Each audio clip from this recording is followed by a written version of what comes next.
Ladies and gentlemen, it's your man out of Japan, Jay Contra, and please excuse the guerrilla style of this videography because we are now in the Jay Contra video game closet. Although it's not exclusively video games, we're gonna try and go through everything. I don't know how well this is going to go, but this is the ultimate Japanese game collection room, whatever you want to call it, video. What I'm gonna do is I'm gonna pull a lot of this stuff out and just kind of show you all the different complete in box games that I have, as well as how I try and store and sort all of my loose consoles. So you can see here is the, let's bring that up there so you can see it. It's sort of like my eye level here. So I've got a bunch of shelves in here and a bunch of complete consoles. Let's just start out from the very beginning. Oh yeah, this is my my front-loading 3DO. The 3DO, while sold in Japan, was not particularly popular, but you can usually find these at a hard off, especially around the Tokyo area. And of course, the 3DO, no copy protection, no region protection. Although I love American 3DO boxes, the game boxes. I've actually, there's a store nearby me that has some 3DO games that I would really like to pick up if they weren't like, $60 plus. They were like $10, I'd definitely pick them up. Oh yeah, here's my, this is what I used to play PlayStation games on. This is my Final Fantasy Type 0 PlayStation 4. Look at, it's just that red, that beautiful, beautiful deep, is it a burgundy? I don't know, but I love the console, so I picked it up. Mostly I got this so that I could play the Final Fantasy 15 demo that ended up coming out with this, because honestly, Final Fantasy Type 0, I'm not the biggest fan of it. But I'll talk about that in a separate video about PlayStation 4 games. Oh yeah, so if you're gonna get a light gun, just get the original Famicom Zapper. That workmanship on that is really, really good. I played like Wild Gunman on this for an hour, and then it just broke, and I had to take it apart and try and fix it, because the way they actually get the zapper function to work in this is like really, really, really, really flimsy. It's not very good. I wouldn't recommend that one. I've only had those break on me. Oh yeah, here is the Typing of the Dead. This is the Japanese one. This comes with the keyboard. Oh, how difficult is this gonna be to open? Oh yeah, all right. It's gonna be too annoying to open, but this is the combo of the game and the keyboard. What is really annoying is it uses an old style of transliterating Japanese, so it's kind of confusing if you're playing this now. This is the Japanese version, so you're typing stuff out in Japanese, but you're using Romaji, you're using like the English language characters to type things out. It's not great, especially if you're trying to learn Japanese properly. But it's funny. It's funny. What else? Oh yeah. This is I talk about how much I love Final Fantasy. This is my Final Fantasy 13-2. This is the Lightning version 2 console. Does it show it on the back? No, unfortunately it doesn't. It does in the tiny, it's a beautiful, I don't know if I like the first the Lightning version that came out with Final Fantasy 13 or this one better. This is the black one. The original Final Fantasy 13 was white and then like a pink lightning on it. Oh, that console, very, very good. Other ones of interest. Let's see. We talked about my Kingdom Hearts 13 PS Pro, or Kingdom Hearts 3, Kingdom Hearts 13. It's messing with my brain there. Oh yeah, here is my complete in box Japanese Xbox box. So yes, the Xbox, while not very popular in Japan, was definitely, they tried to make it a thing in Japan, and it was very cheap.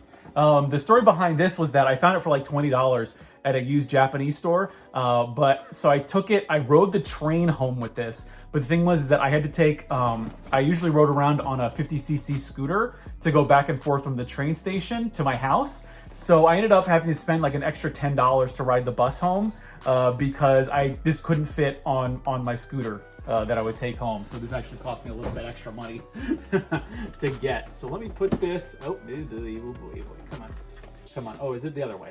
Yeah, the shelves on this is really weird. I gotta figure out how I can extend it a little bit, but there we go. It's in there properly now.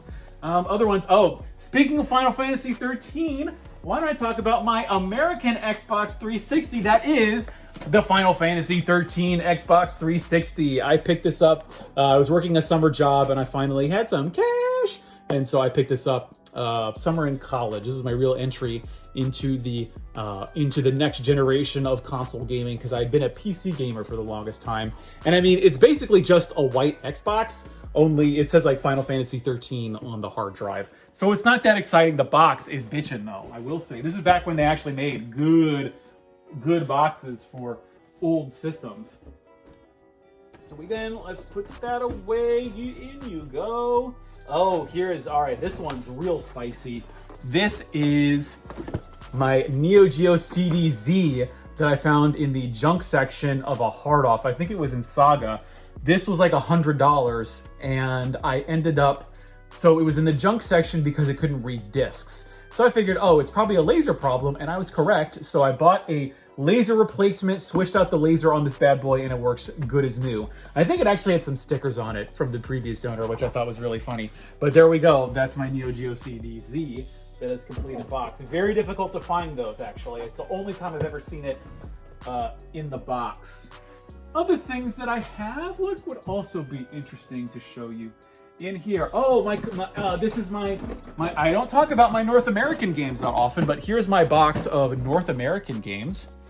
So let me show you. I've got like, Speak of the Devil, there's Majora's Mask. I've got like Rogue Squadron. I ended up finding so I sold a lot of, I think I sold all of my N64 games and my N64 console back when I moved to the GameCube when I was a kid.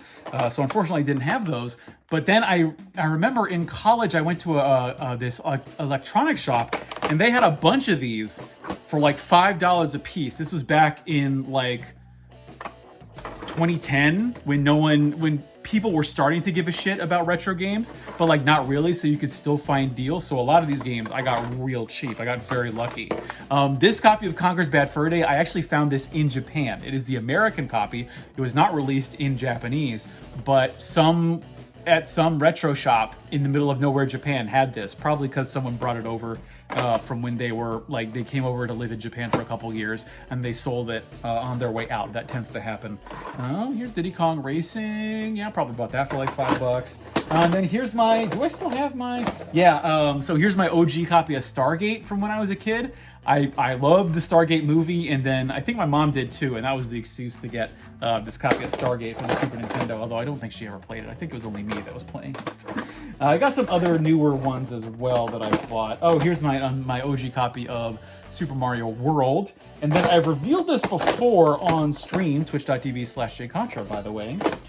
But this is the first ever retro game that I bought was in 2006, and it is this copy of Super Mario RPG. I bought this when I was like a junior in high school because I had been, up to that point, I had been emulating Super Nintendo games. So I played like Chrono Trigger, some of the Final Fantasies, and I was like, oh, I found this for like $20. And even that was probably overpriced back in like 06. But I just loved Super Mario RPG because I played it when I was a kid. I played the bejesus out of this, and so I wanted to have it because I'd only ever borrowed it or rented it from friends or like Blockbuster to actually have the physical copy. And it was a big deal for me and started me. This actually, it's all Super Mario RPG's fault. All of this. So let me put that away. I've got actually. The last thing is the original cleaning cartridge for the Super Nintendo. Remember, I guess, I don't know what you do. It's like got like a weird thing inside of it. It's not like a circuit board. It's like a little cleaning thing, and you like kind of put it in and out of the console a little bit to clean the contacts. I mean, you could probably dip it in some rubbing alcohol, and then you could clean your contact pins that way. That actually would be something to do. That would be interesting.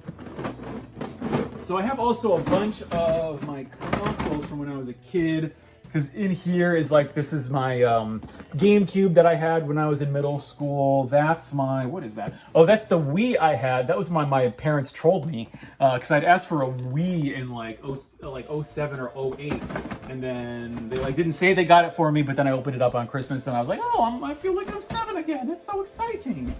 I got a bunch of other crap in here. But I don't want to make this video too long, so maybe what I'll do, this will be wild. Here we go. We're going to do it again. We're going to go into specifics here. Let me show you what's up there. Those are all my spare controllers I've got some Hori controllers for the N64 in there. There's some more N60. Well, it's a bunch of N64 controllers. I probably got I sold 5 N64 controllers already, and I still probably got 10. Oh boy, let's go over there. Oh, that's my when I was in New York City and I bought the Super Nintendo Classic Mini, I bought an extra one to give to my niece, and now she's going to be turning 5 this year, so I think she might be ready for it. So I think it might be time to give her that. There, I actually can't see what you're seeing right now, but I'm hoping what you're looking at is my Neo Geo Controller Pro, as well as the, perhaps you are familiar with it, but the N64 had a Dance Dance Revolution game for it, the only one as far as I can tell, and it had a pad that also released for it that you can use as an N64 controller. It's not great, but you can still use it. And then there's my Dreamcast arcade stick over to the left. Let's bring it down here. That's what I hold my Switch in. Well, right now I'm playing stuff on my Switch, but if I wasn't, I would put my Switch in there. What I like to do is I like to have one of these bins to a console. So if, say, I wanted to break out and play Sega Genesis, all I need to do is pull this bin, and it's got all of the controllers, cords, whatever I need is in this bin. So it's just want to play the game, boom, just pull that out. There's my Dreamcast, that's complete. There's my Wii U. Over here, I got a bunch of GameCube stuff. This is these are all the big cards that come from the Pokemon sets that you can buy. We've got, there's my Sega Saturn. That's the V Saturn. That's very difficult to find. There's my complete unboxed GameCube. That's silver. Here's my white PS2. This is my Japanese one. For some reason, the Japanese PS2s have become very expensive, and I don't know why. Oh, and then here is my Twin Famicom. Yeah, so the Twin Famicom is really good because it combines both a Famicom and a Famicom disk system. And it also has the component out here, unlike the OG Famicom. And then to finish it out, all down there, you're going to see it there. Yeah, there.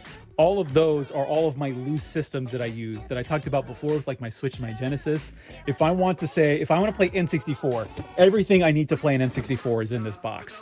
AV cables, controller, the console itself. So when I feel like playing N64, all I need to do is pull this box from the closet, and then boom, I'm ready to go. So I think aside from that, that's pretty much it. That's pretty much the entire J Contra collection. There's a couple bins that I actually forgot to talk about previously. There's one that has a bunch more portable stuff in it, but essentially that is all of my stuff put together. I have this big Excel sheet where I keep track of everything. I recently discovered that if you include both my Japanese and my American games, I apparently have a touch over 1,000 games now. And what I've been doing personally is I pretty much just stopped buying games unless it's super limited. Unless it's a limited run game, I have pre-ordered some limited run Bloodstained: Curse of the Moon 2, the Castlevania collection, and a couple of other games. But aside from unless if I feel like I can't get it 3 years from now, I'm not getting it because I'm just taking my time and I'm going through all of this shit. I'm playing it. A project that I've set up for myself is actually getting some footage from all of my games so that I can make those game ranking videos that people have been seem to have been enjoying so far. But that's pretty much it. So I hope everyone saw something that they were interested in. People asked for it, so there's the collection. I hope maybe I've given you some insight on how to store video games, on perhaps some shelf advice. I actually can't remember what this is called in IKEA, but this shelf has actually served me very well. And also get solid shelves, because if you don't, your games are going to make them sag. It's just going to happen if you don't have really, really solid wood shelving units. So I have been your man out of Japan, J Contra. I stream every Saturday and Sunday at 7 p.m. Eastern Standard Time over at twitch.tv/JContra. Thanks for watching, and mahalo.